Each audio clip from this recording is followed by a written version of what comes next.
अस्सलाम वालेकुम, कैसे हैं आप लोग? उम्मीद है आप लोग बिल्कुल ठीक-ठाक होंगे। Welcome to my YouTube channel और मेरा नाम है डॉक्टर मोहम्मद शफ़ाक। आज हम एक नई पेन किलर के ऊपर बात करने जा रहे हैं।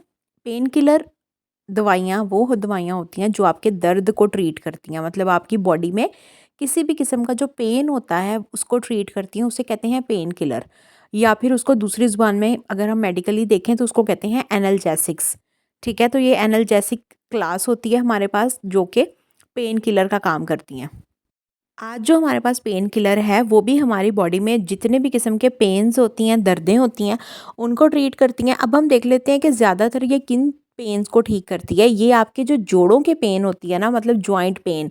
अगर आपके घुटने में दर्द है, आपके कोहनी में, आपके कंधे में या आपके हिप जॉइंट, मतलब जो जितने भी जोड़ होते हैं ना हमारे जिस्म में, उनमें सोजिश हो गई है या दर्द होती है बहुत ज़्यादा, तो उस कंडीशन में आप ये दवाई इस्तेमाल कर सकते हैं। एंटी रूमेटिक रूमेटाइड आर्थराइटिस अगर किसी को है, या ऑस्टियो आर्थराइटिस है, मतलब घुटनों से आवाज़ें जिस तरह आना शुरू हो जाती हैं, घुटने भुरभुरे होना शुरू हो जाते हैं, मतलब घुटनों में जब भी चलेंगे आपको पेन होगी बहुत ज़्यादा। उसके अलावा बॉडी में जितने भी जॉइंट्स हैं उनमें सूजन हो सकती है, तो इन सारी कंडीशंस में आप इस तरह की दवाइयों का इस्तेमाल कर सकते हैं।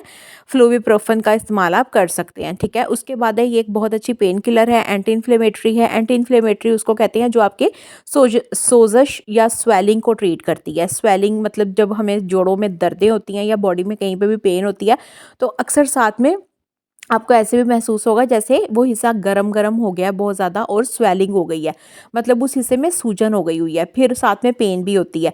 तो आप ऐसी कंडीशन में इस तरह की जो मेडिसिन होती है, इस तरह की जो पेन किलर्स होती हैं वो आप यूज़ कर सकते हैं।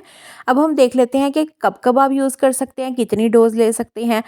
नॉर्मली तो यही होता है कि आप सेल्फ मेडिकेशन नहीं करें कभी भी, हमेशा डॉक्टर को दिखाएं, वो आपके हिस्ट्री के हिसाब से आपको प्रेस्क्रिप्शन बना के देगा।